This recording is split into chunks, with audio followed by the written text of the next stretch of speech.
देवताओं के गुरुओं ने कहा देखो यहाँ से देवताओं भाग जाओ। इस समय राजा बलि का सामना 3 लोकों में कोई भी नहीं कर सकता। और जब गुरु जी ही ऐसा कह रहे हैं तो सभी देवता भगे वहां से। आक्रमण करके दानवों ने राजा बलि ने स्वर्ग पर फिर से अधिकार प्राप्त कर लिया। गुरु जी ने एक बात सिखाई कि अगर इंद्र की गद्दी पर बैठना है तो 100 यज्ञ पूरे करने होंगे।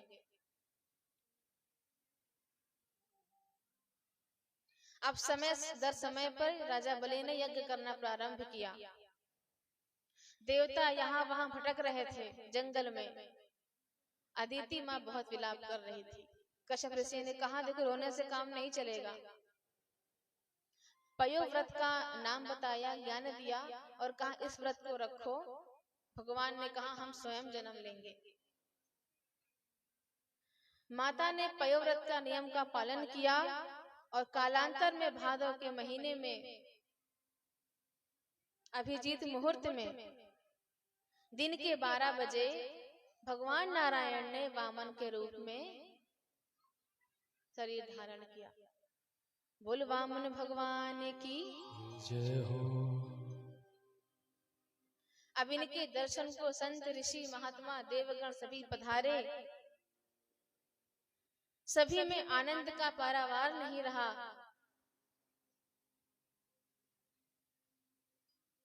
जब इनके सन्यास की दीक्षा हुई, यज्ञ पवित्र संस्कार हुआ, तो स्वयं विधाता ब्रह्मा जी ने प्रकट होकर कमंडल का दान किया। आकाश ने छतरी का भेंट किया। अन्नपूर्णा माता ने भिक्षा प्रदान करी। बृहस्पति गुरु के पास गए तो जो जो जहां जहां से मिला था सब अपने गुरु को दान कर दिया गौ दक्षिणा में। गुरु ने कहा देखो बटुक इसमें काम नहीं चलेगा, तो क्या चाहिए? जाइए राजा बलि से उनका सारा धन मांग कर लाइए तो दक्षिणा पूरी होगी। गुरु की आज्ञा पाकर धीरे धीरे बटुक ब्राह्मण जहां राजा यज्ञ कर रहे थे वहां पहुंच गए। राजा बलि ने दूर से देखा बटुक ब्राह्मण को आते हुए, यज्ञ को छोड़कर खड़े हुए स्वागत सत्कार किया, चरणों में प्रणाम किया। कहो ब्राह्मण कैसे पधारे? वामन भगवान ने कहा पधारे क्या, बड़ा नाम सुन रखो है तुम्हार। हमने सुना है कि बहुत बड़े राजा हो, बहुत बड़े दानी हो, बहुत तपस्वी हो, बहुत अनुष्ठान करते हो, बहुत धार्मिक हो। इतना नाम सुना तो सोचा मिल आए, दर्शन कर लें ऐसे राजा का। बलि ने कहा माफ करना महाराज, ब्राह्मण का बेटा बिना किसी काम के कहीं नहीं जाता है। कोई तो काम लेकर के आए हो मन में, बताओ क्या चाहिए? सोना चांदी घर जमीन जेवरात क्या चाहिए? कहीं ऐसा तो नहीं बौने हो शादी नहीं हो रही है, कोई कन्या का डिमांड है तो हम बौनी कन्या भी ला देंगे। आप कहेंगे तो आपकी जाति में भी ला देंगे। भगवान ने कहा नहीं नहीं, ऐसा कोई विवाह का प्रस्ताव मेरे मन में नहीं है। हम तुम्हारा नाम सुनकर सिर्फ मिलने को ही आए थे। कुछ भी हो मानना पड़ेगा तुम्हें, तब से देख रहे हैं। तुम देने के लिए बहुत उत्सुक हो, ये ले जाओ वो मांगो ये दान ले जाओ। हमें लगता है तुम दिए बिना मानोगे नहीं।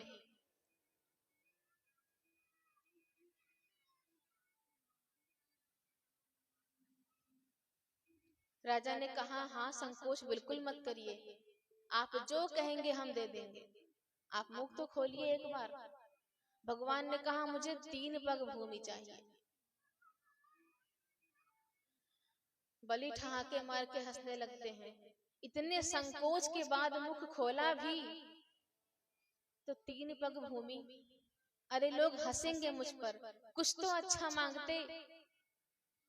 जितने दिखते हो बौने उतना भीख भी मांगा है।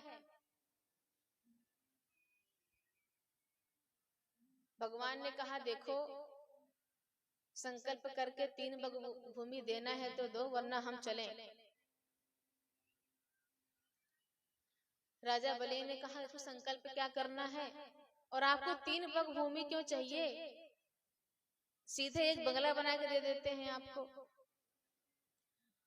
बटुक ब्राह्मण ने कहा नहीं, हमें बंगला नहीं चाहिए, 3 पग भूमि दीजिए जिसमें हम बैठकर अपना साधना कर सकें, संध्या वंदन कर सकें। यहाँ वहां बैठते हैं तो लोग भगाने लगते हैं, हम बोलते हैं भैया 10 मिनट बैठ जाने दो, संध्या वंदन कर लेने दो। लोग कहते हैं नहीं महाराज, आज तुम बैठ के पूजा कर रहे हो, कल हनुमान जी बिठाओगे और परसों यहाँ मंदिर बना लोगे, यहाँ हम तुमको बैठने नहीं देंगे। ऐसे कह के लोग मुझे हटा देते हैं यहाँ वहां से। इसीलिए मुझे 3 पग भूमि मेरे नाम दे दीजिए संकल्प करके, हम उसी में प्रसन्न हो जाएंगे। राजा बलि के गुरु शुक्राचार्य, उन्होंने देखा कि ये ब्राह्मण कुछ निराला ही नजर आ रहा है, 3 पग भूमि मांगने आया है इतने बड़े राजा से। इतना संतोषी ब्राह्मण तो हमने पहली बार देखा है, कुछ तो गड़बड़ है। शुक्राचार्य ने नेत्र बंद करके ध्यान किया और पता लगाया कि ये कोई दूसरा नहीं, छलिया विष्णु ही है। जैसे ही संदेह हुआ भगवान को कि इन्होंने ध्यान लगाया है, ये कुछ गड़बड़ करेंगे, भगवान हड़बड़ाने लगते हैं, ऐसा है जल्दी देना है तो वरना हम चले, हमको पूजा पाठ भी करनी है। राजा ने कहा संकल्प करने की क्या जरूरत है, जहां मन हो वहां नाप लीजिए, सब आप ही का है। बोले नहीं, नियम तो नियम होता है, हाथ में जल लो, संकल्प करो तभी हम लेंगे। बलि ने कहा कोई बात नहीं महाराज, नहीं मानते हो, जैसा कहोगे वैसा करेंगे। जल का पात्र बलि ने लिया तो गुरुजी ने पकड़ के हाथ रोक लिया, बलि सावधान, तुम फिर से वही गलती कर रहे हो। अरे गुरुजी सावधान क्या होना है, अरे तुम जानते नहीं हो कौन है, कौन है, 52 है। शुक्राचार्य जी ने कहा 52 नहीं, ये 53 है, टेढ़ी टांग वाला छलिया विष्णु है, ये तुम्हारा सब काम टेढ़ा करने आया है। मैं सावधान कर रहा हूँ, अभी भी समय है, समझ जाओ, ये देवताओं का काम साधने आया है वेश बदल कर, तो तुम फिर से धोखा खा रहे हो। ऐसा दान कौन सा दान जिसमें तुम खुद भिखारी बन जाओ, ये सब लूट के ले जाएगा, चक्कर में न पड़ना इसके। ऐसा दान का भी क्या मतलब है जब हम खुद ही भिखारी हो जाएं। 5 तरह के बंटवारे किए हैं शास्त्र ने, जितना हमारा आय है उसका 5 भाग होना चाहिए। सबसे पहले का हिस्सा हो धर्माय, जितना हो सके अपने धन का सदुपयोग करना चाहिए, धर्म में लगाना चाहिए। धर्म मतलब सिर्फ कथा ही ना कराते रहो, आस पड़ोस में जो भी दीन दुखी दशा में हो, जितना सामर्थ्य हो, जितना हमसे बन सके सहायता करनी चाहिए। दूसरा है अर्थाय, पैसे से ही पैसा आता है, इसीलिए बैंक बैलेंस बना के चलो। तीसरा है कामाय, अपनी जरूरत भी ठीक से पूरा करो। बहुत लोग होते हैं कमाते करोड़ों का है लेकिन तौलिया फटा का फटा रहता है, तो कपड़े भी ठीक ठाक हो, खान पान भी ठीक ठाक हो, अपने लिए भी खर्च करें। और चौथा हिस्सा हो यश और कीर्ति, समाज में कहीं प्याऊ लगवा दिया, समय समय पर वृद्धाश्रम या अनाथ आश्रम जिनका अपना परिवार नहीं होता, जितना हो सके हम उन्हें खुशी दे सकें। और 5वां है स्वजनायच, अपने सगे संबंधी, जब आप संपन्न होते हैं तो आपके जो रिश्तेदार होते हैं, जानने वाले होते हैं, मोहल्ले वाले होते हैं, पट्टीदार होते हैं, इनका आपसे उम्मीदें आपसे बढ़ जाती हैं। वो सोचते हैं कि कभी विपदा आई तो ये हमारा सहारा बन सकेंगे, और बिल्कुल बनना चाहिए। आगे इसका फायदा सुनिए। सौभाग्यशाली समझिए कि हमें भगवान ने दाता बनाया है, कि हम किसी को देने लायक हैं, किसी को हम 2 निवाला खिलाने लायक हैं, एक समय का भोजन देने लायक है, एक वस्त्र देने लायक है। मांगने का नहीं, देने का सौभाग्य मिला है। इसलिए राजन, सोच समझ के दान करना, खुद भिखारी मत बन जाना। बलि ने हाथ जोड़कर कहा, संकल्प तो वैसे नहीं किया, लेकिन वाणी से वचन दे दिया है कि जो कहोगे वो दूंगा। अब मैंने इस वामन चाहे 53 जो भी आपने कहा, मैंने इनको वचन दे दिया है कि 3 पग भूमि देनी है, संकल्प करके देनी है और मुझे देना है। अब हम नहीं रुकने वाले। मेरे खानदान का नाम खराब हो जाएगा, वचन दे के मुकर जाऊंगा तो। अब तो मेरा सर्वस्व चला जाए तो भी मुझे मंजूर है। और यदि आपकी बात सही है कि ये भगवान विष्णु है, तो मुझ बलि का कितना बड़ा सौभाग्य है कि संसार का दाता मेरे आगे हाथ पसारेगा। संसार का पालन करने वाला मेरे आगे हाथ पसारेगा। आज दाता का हाथ नीचे और मेरा हाथ ऊपर होगा। इसीलिए अब मैं रुकने वाला नहीं। शुक्राचार्य, उनको बड़ा क्रोध आया, तुम बड़े पंडित बनते हो, जाओ मैं तुम्हें श्राप देता हूं कि तुम श्रीहीन हो जाओ। श्राप दे करके वहां से जाने लगते हैं। वामन भगवान कहते हैं, लेना ना देना, अगर देना है तो दो, लड़ाई ना करो मेरी वजह से, हमें पूजा पाठ करने में देर हो रही है। राजा ने कहा, नहीं नहीं भगवान रुकिए। जल पात्र हाथ में लिया और जैसे ही कलश से पानी लेने लगे, जल लेने लगे हाथ में, जो लोटे का छिद्र था, शुक्राचार्य जी उसमें जाकर के बैठ गए। समझ गए कि ये रुकने वाला है नहीं, और जितना इसने पाया है सब खो देगा। अब जल निकालने का प्रयास कर रहे हैं, जल निकल नहीं रहा है। राजा बलि कहते हैं, लगता है बर्तन पुराना हो गया है, जंग लग गई है। भगवान ने कहा, हम ठीक किए देते हैं, इधर लो।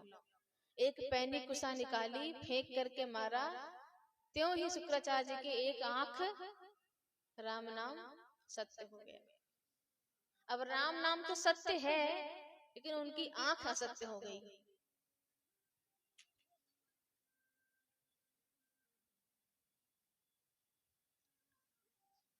शुक्राचार्य जी फिर से बाहर आते हैं, आंख फोड़े हुए, कह दे रहा है कोई और, ले रहा है कोई और, मेरी आंख खामखा चली गई। अब हम यहाँ नहीं रुकने वाले, जो होता है होने दो। भगवान ने एक आंख क्यों फोड़ी?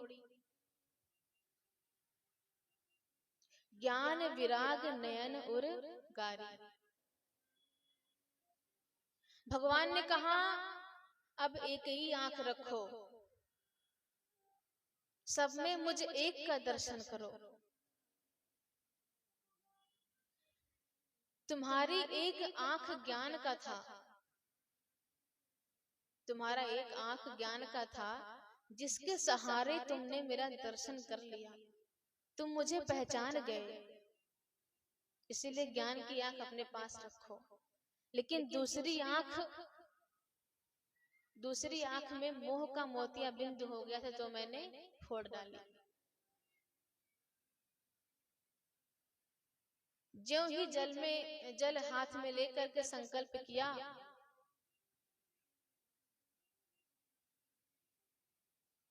तो पहले पग में भगवान ने पूरा एक लोक नाप लिया, पाताल लोक।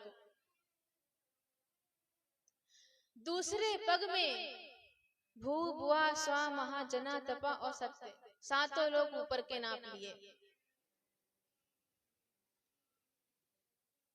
भगवान ने कहा, बलि तुम बहुत बड़े दाता बन रहे थे, अभी मेरा 2 पग ही हुआ है, बताओ तीसरा पग मैं कहाँ रखूं? जल्दी बताओ, वरना मेरा गरुड़ तुमको अभी बांध लेगा, बंदी बना लेगा।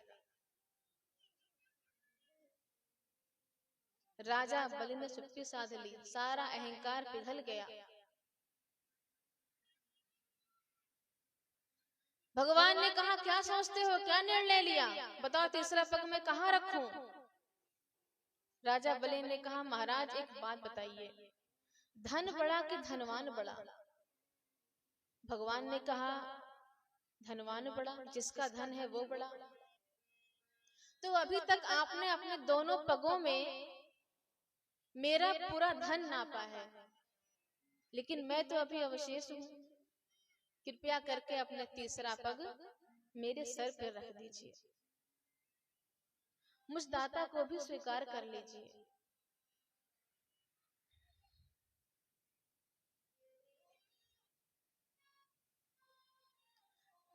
वामन भगवान बहुत प्रसन्न होते हैं।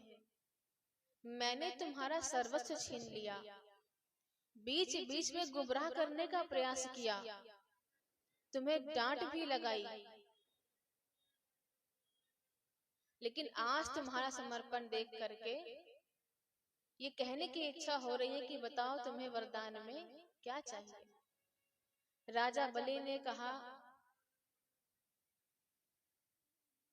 प्रभु, जिस तरह आपने मुझे आज दर्शन दिए हैं, मैं चाहता हूं कि आपकी बाकी झांकी का दर्शन मैं सदैव करता रहूं।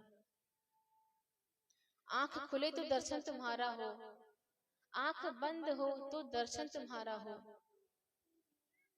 कान में कोई शब्द पड़े तो नाम तुम्हारा हो, मुख अगर खोलूं तो नाम तुम्हारा हो, गुणगान तुम्हारा हो।